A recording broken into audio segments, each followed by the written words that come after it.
So it hasn't been long since we last looked at this computer where I upgraded the RAM to 64 gigabytes of DDR5, and I did hint too that I might as well upgrade the SSD. I was thinking about taking the SSD from this external enclosure that I have, but when I was looking at it I realized this is a Kingston NV1, which is getting old, and when I looked up the specs of it, it doesn't seem to be quite as reliable as I want. It hasn't failed yet, but since I'm putting it in a work laptop, I want it to be reliable. So this I use for having ISOs on it, and I'm just gonna keep it in here because it works for what I use it for in this, but it's not up to the specs that I want. So I purchased a Samsung 0660. So I purchased a Samsung 990 Pro Plus SSD, which we're gonna install in this laptop today, and we're gonna go through how I'm gonna move over all of the data. But yeah, let's first unpack it and see what it looks like. I don't expect there's gonna be anything else interesting in the box. It's probably just gonna be the SSD. Oh, they've changed the packaging. It used to be like a weird plastic thing. This seems like it's made of cardboard, which is nice. But here we have the SSD, and an important thing when you're installing it in these kinds of ThinkPads is that the backside shouldn't have any chips on it. With desktop it doesn't really matter that much because the way that the NVMe slot is situated, there's actually space between the motherboard and the NVMe. But in a laptop, especially this one, there's a thermal pad behind it where it's going to touch the motherboard, so there's no space for chips on the backside. There is actually something on the backside which seems to be a manual that's glued in place in a little envelope. So next time you're giving your family a Christmas card, you can put it in this little envelope.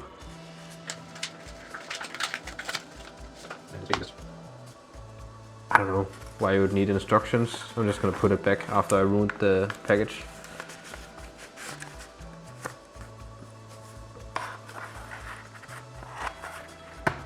Now that we have the SSD out of the package, let's open up the laptop and shut off the battery, and then we can take out the old SSD and put in the new one.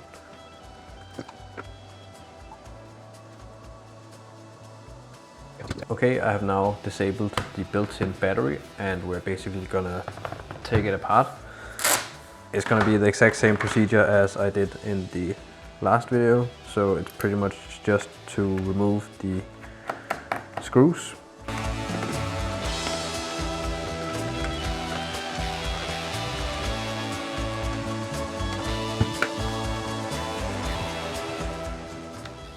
And after removing the screws, I just have to pry off the back. And one thing I did forget to mention is that before you start doing this, if you're using BitLocker, then you should make sure to take a backup of your BitLocker key, which I already have because I did that in the last video, because I was messing with Secure Boot. Okay, now that we are in here, I just put on some rubber gloves in order to not put fingerprints all over the place. But basically the process is just to remove the whole bracket thing came off. Interesting.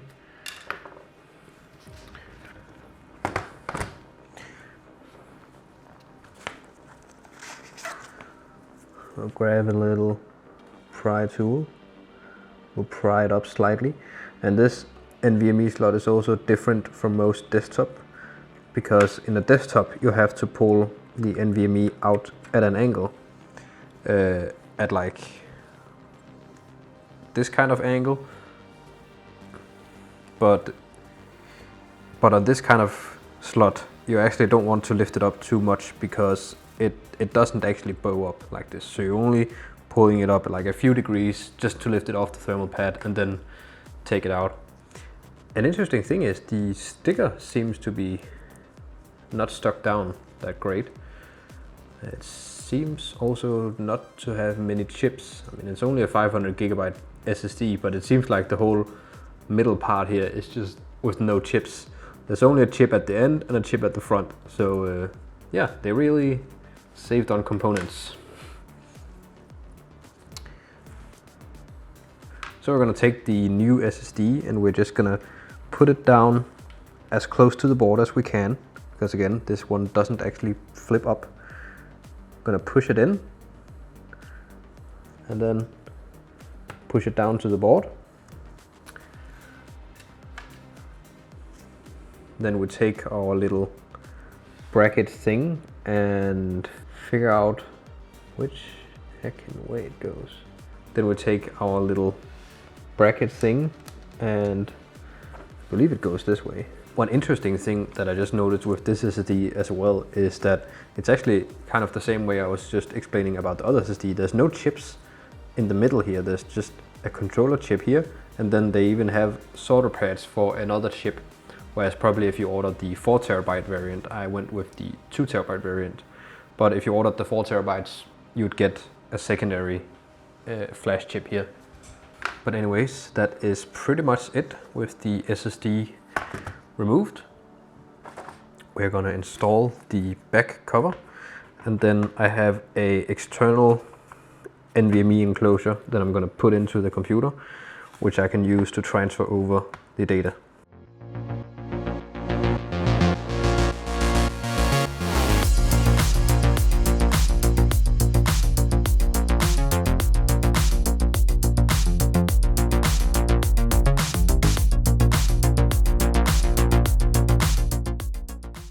Okay, now that the back panel is back on, because I turned off the battery, I'm just gonna have to quickly plug in some power, and it doesn't actually have to be like a regular power adapter, it just has to be a minimum of 5 volts. So I'm just plugging in to a regular USB cable and it should power up now, and we should see that there's no boot device.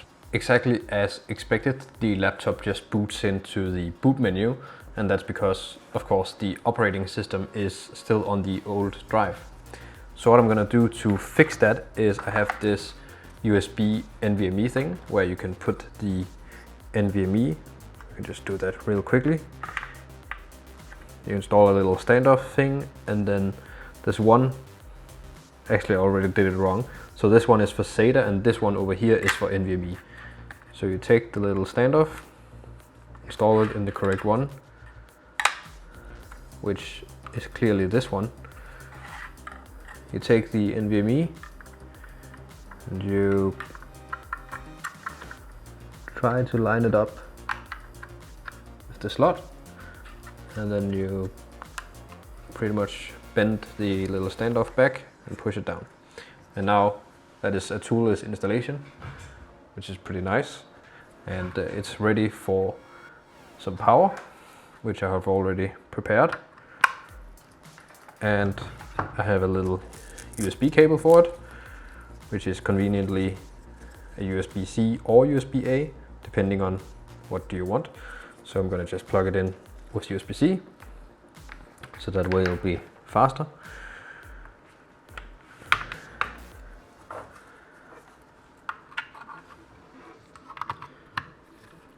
And now there's a power button on the back of it, which will power it on.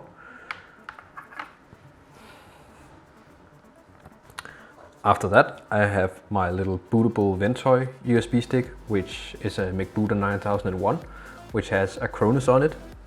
And hopefully it's not gonna give me as many problems as it did last time. But yeah, we'll see about that. In order to boot this Ventoy USB stick, I'm gonna have to disable Secure Boot. And that's because this BIOS doesn't like the grub bootloader, even though I tried installing the certificates and all that stuff. So I'm just turning off Secure Boot. We'll go into the boot menu and we'll boot up Acronis. Under USB HDD, I have both my Gigabit MacBooter 9001 and my SK Hynix. So I'm going to choose the Gigabit. And we're just going to press F3 to get my folder structure. So I go under, I have it on Tools, Acronis. I'm going to have Acronis 2020. And we're going to start Acronis True Image by pressing 1.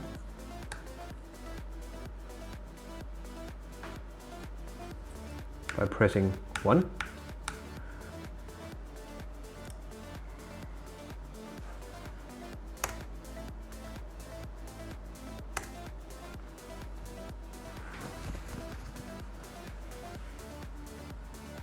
Okay, quick change of plan. So apparently this laptop absolutely refuses to boot up Acronis. It just gives me a black screen. So I'm gonna try with Hiren's boot CD instead, and I have that on my Ventoy as well. So yeah, we're gonna try that and see if that works. And if not, then I guess I'm doing it on the computer instead of the laptop directly. I just have to get both SSDs plugged into my Workbench PC. But yeah, let's give this a shot and see if that works. Hiren's boot CD is now booting up and it seems to work. Let's not jinx it, but it seems to have loaded everything. I'm not sure what program I'm gonna end up using, if I'm gonna end up using if there's Acronis on here or if I'm gonna end up using something else. But yeah, let's see what is available. We're gonna hard disk tools. Imaging. Okay, we do have Cyber Protect. I don't know if that's the same. Ah, that is the same. Okay, so this is actually the exact same wizard as I was trying to boot up with the Acronis bootable. There is under here, there should be, yep, there's a clone disk. And yeah, the resolution. Ah, there we go, okay. So the automatic. And we have to be absolutely sure that we do this correctly. So we're gonna grab the SK Hynix as a source. This is my my Ventoy. So SK Hynix is the source. And it says that they contain errors, but I'm not really sure there's much I can do about that. And then the Samsung 990 EVO Plus thing is gonna be the destination. Okay. So for some reason, you know, Acronis is very smart and it made the recovery partition 1.3 terabytes. So I don't know if there's a way I can change that.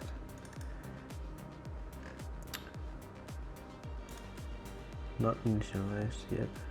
Okay, so I basically went through the process again, but instead of doing automatic, I did manual. Because, yes, I think proportional is what I want. No, so proportional is the one where it's, you can see it set the recovery partition to the extra. So I could do manual, or I'm just gonna do as is and then change it later. So no, manual is, what did it say? This is a trial, so of course I can't do manual. Can I at least do as is? No. Fuck you. I have the paid version, you just don't want to boot. Okay, so a bit of change of plans. So apparently I got Acronis to boot in Windows mode, but apparently it does not like BitLocker drives. I'm pretty sure I remember it used to, where you could just unlock the partition and it would clone it fine. And in Hiren's boot CD, it's only a trial version of Acronis, so that can't do anything either. Although it was actually able to initialize being able to clone it, it would resize the recovery partition instead of the actual data partition, which would, you know, mess up the recovery partition. And I couldn't do an as-is clone because it's a trial version and it didn't want me to do that. So we're gonna try Clonezilla instead. And what I'm basically hoping to accomplish is just do a basic one-to-one clone where there's gonna be left a lot of empty space at the end. Then after that, I'm gonna be able to move the recovery partition to the end, and then in Windows, I can extend my data partition.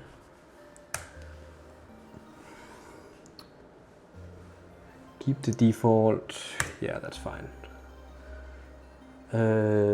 So we're gonna start Clonezilla, yes. And we want to work with disks or partitions using, and we can also device to device, so we can, yeah, so we can do device to an image, we can do device to device, and I think we want to do device to device because we don't want to take an image of it. So we're just gonna do that. Local disk to local disk. as the source disk, it doesn't actually say that this is the SK Hynix, but I think it does say it's a 500 gigabyte. And the only other options are my boot drive and my Samsung drive. And the Samsung drive you can clearly see is internal because it's NVMe. So I believe this one will be the source disk. And the destination should be the Samsung.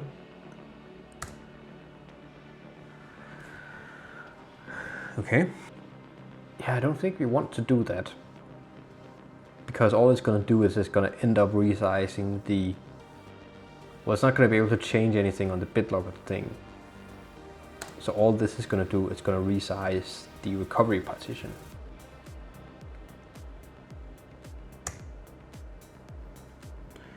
Okay, and I think it's going. So are you sure you want to continue? So let's just read what it says. The destination is the Samsung.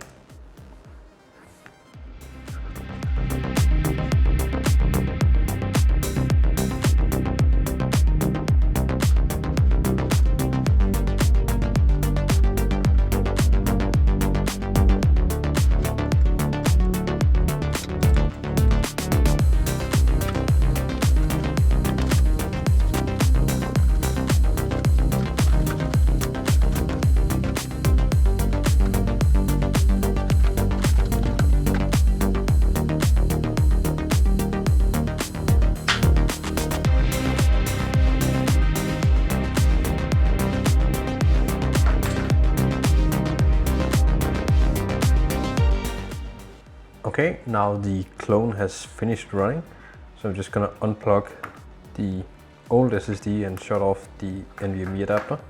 I'm gonna unplug the multi-boot, and we're gonna power on the computer and see if it works.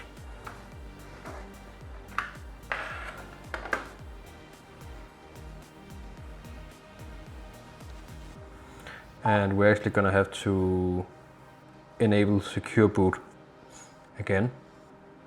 Okay, we're now in Windows and we can see it has cloned over successfully since I'm able to boot. But the problem that I was talking about is that it has now, since I did an as-is clone or whatever, told it not to resize it, all of the data of the rest of the SSD, which I wanted because obviously I bought a bigger SSD, is over here not being used. And inside Windows you can't expand a partition when there's another partition in the way. So what I'm going to have to do is boot up Hiren's boot CD and move this partition over, because you can't do that in Windows for some reason. Boot up Hiren's boot CD, move this partition, then boot back into this Windows, because for some reason I can't unlock the BitLocker, at least in Acronis. Maybe Hiren's boot CD cannot unlock it. Then I'm going to have to expand it to fill out the rest of the space. So let's do that.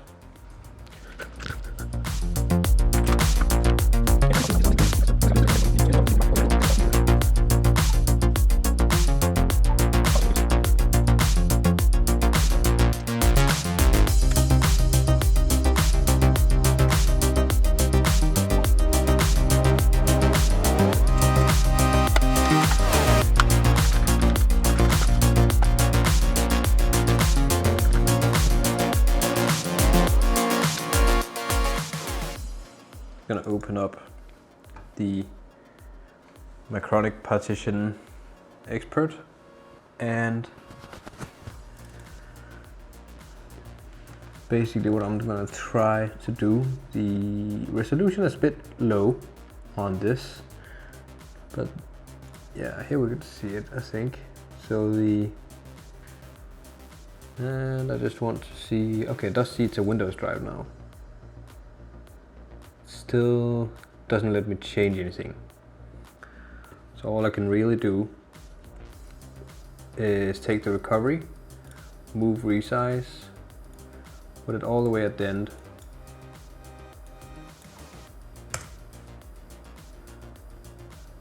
and then yeah, I can't do anything with the Windows partition. So we're gonna do that inside Windows. So I do want to apply my changes.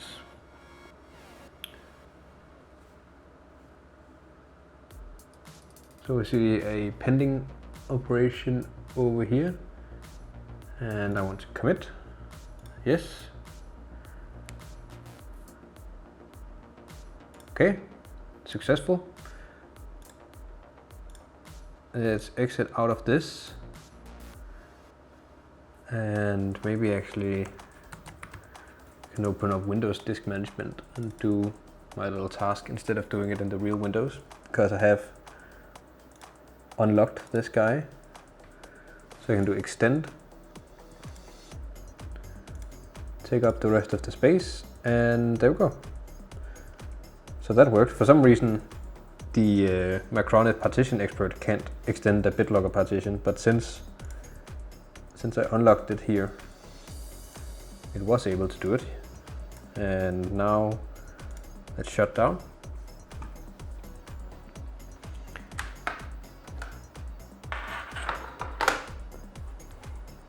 Let's power back on. Then we'll disable or enable secure boot, and then we'll see if it worked. I'm now booted back into my regular Windows, and as we can see in my disk management, we can see that the things I did in Hiren's boot CD were successful. So the recovery partition is now all the way over here. There's no unallocated space at the end. And if we have a look at the partition itself, we can see that there's about 1.5 available, and in total it's about 1.8. And you can see I'm using 200 gigabytes. So now I'll be able to load up all of my VMs, have all of my stuff internally, and not have to plug in an external SSD to power up my VMs, which was the whole goal of this project, is that I can have all my Hyper-V VMs directly on the laptop, no external SSD, no flaky USB connection that crashes all the VMs, just all of it internally. So in total, this laptop has been upgraded with 64 gigabytes of DDR5 RAM and this 2 terabyte NVMe drive. I do think it would be quite interesting as a last thing here just to do a quick speed test on the SSD, because you know it's supposed to be a Gen 4 SSDs, and it also looks like I'm getting Gen 4 speeds. I know the last SSD got around 6 gigabytes per second, so this is already a bit better, but it's not really the speed that I'm interested in. It's more the capacity, but it's nice to know that it's definitely able to get PCIe Gen 4 speeds. The test has now finished running, and as you can see, it gets around 7 gigabytes in reads and around 5.2 gigabytes in the writes, which the writes are not that great, but they're fine. They're more than enough for what I need this to do. It's better than the one that was in here, and it's, yeah, as I mentioned, it's not really about the speed, it's more about the capacity. So I'll definitely say that this was a successful job, and I definitely did learn a few things along the way. Mainly that Acronis is not as good of a program as it used to be. It doesn't support BitLocker, it doesn't boot in the Linux mode on newer laptops. The Linux mode used to be the most compatible mode of Acronis, but apparently it just doesn't boot anymore, so I had to use the Windows version. And the one that's built into Hiren's boot CD is a trial version, so it doesn't actually do anything useful, at least. So yeah, ended up using Clonezilla and using Hiren's boot CD Partition Expert. I could have probably done it all in Partition Expert, but yeah, did the first part in Clonezilla and it ended up working just fine. So that was it for this video. If you enjoyed the video, please remember to leave your thoughts down in the comments, and while you're down there you can also leave a like and subscribe, and then I hope to see you next time. Bye for now.